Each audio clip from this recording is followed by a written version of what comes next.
Hello, my check. Yo, my check. Yan, okay. Ayan, bago tayo magsimula. I-set muna natin itong mga judges. Yo, bago magsimula, syempre. Hello, my test. Shoutout sa lahat ng mga Temple Street 13. Palapakan naman tayo dyan mga kapatid. Ayan, maraming salamat sa inyo. Dahil sa inyo, kaya may event dito ngayon. Yo, ayan. Buong puso kami nagpapasalamat, no? At syempre sa ating mga kagalang-galang na mga hurado na nagbigay ng oras para matunghayan ang papakita namin ang aming mga obra maestra, no? At itong kanta namin is original composition po namin. At sana, pahiram lang ng puso nyo, okay lang ba yan? Palapakan naman tayo dyan mga judges, no? Kanadyan, yan. Pahiram lang ng puso, hindi po kami ganong kagalingan, pero gusto na ipakita yung talent na bigay sa amin ni Lord. Syempre, shoutout sa kagrupo ko dyan, Balita Underground Productions. Yan, bago magsimula, papakilala po muna kami. Ako nga pala si G-Mac! Hindi ako pala si Beth. At kami ang grupong Kristiyanong Kabataan para sa bayan, tunay na umiibig sa Diyos, inanalig na may one God, one love, one nation. Ayan. G-Mac! Yeah, it's good. Sabi ako sa lahat ng mga taong nandito. Kilala niyo ba si Kristo? Binagpis na buhay niya sa krus ng Kalbaryo dahil sa kasalanan ko, kasalanan niya, kasalanan tao sa buong mundo. Minsan ba sa isang gabi, tumarako kayo sa isang panalangin na sinusuko yung sarili niyo at sinasabi, Ama, patawarin niyo ako dahil ako'y anak niyong mandaraya. Patawarin niyo ako dahil ako'y anak niyong makasalanan. Masakit pang isipin, marami sa kapatid ko sa mundong ito, hindi ginagawa yan.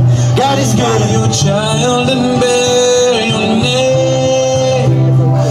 Dahil ganyan lang po yung kwento. Never cease to sing your praise.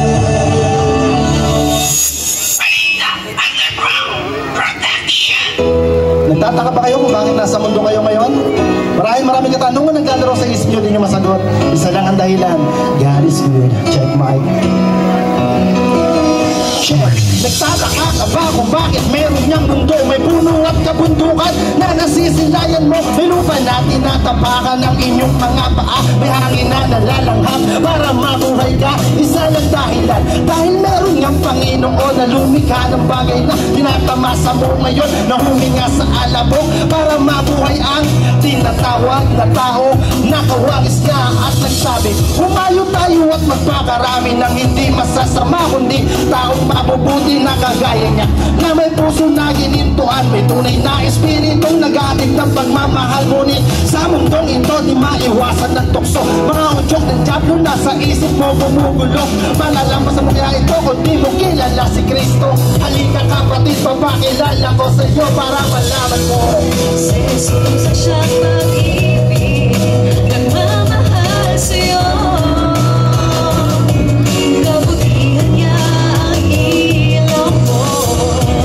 Kasalanan mo'y nilinis, mahusay tinis, sa pag-ibig niyan, pagmamahal sa'yo. Ngayon sinuko si Jesus na tinatawag na Mesaya, na magliligtas sa mga tao sa kanilang pagkakasala, at nagsabi na siya ang ilaw ng daan kung sino susunod sa kanya. Di tatama sa kadiliman dahil sa inyo. Si Jesus na ngay naglakbay, ang mabuting salita ay kanyang taglay-taglay para sa kaligtasan ng salibutan, para maalis tayo sa amoy nakaparusahan. Ganun na lang ang pag-ibig ng mahal nating Ama. Ang nag-iisang anak niya ay inalay niya, kahit sa bandang huli ito ay magkurusa sa kamali ang kasalan na tayo ang gumawa. Nandang sa inyo kapatid, mas pinabuti niya harapin ang pangyayari sa kanya. Itinagda ang magdusa at babako sa krus ng kamatay para tayong lahat ay tubusin sa ating mga kasalanan. Dahil si Jesus ang siyang pag-ibig, nagmamahal sa'yo. Kapatihan niya ang ilaw mo, kasalanan mo'y nilinis, mahusay tinis, sa pag-ibig niya, pagmamahal sa'yo. At dumating na nga ang oras, si Jesus ay nitakip, nananakawan na animo, may tablo na umahal, at si Judas na sa kanya ay tumak.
Salamat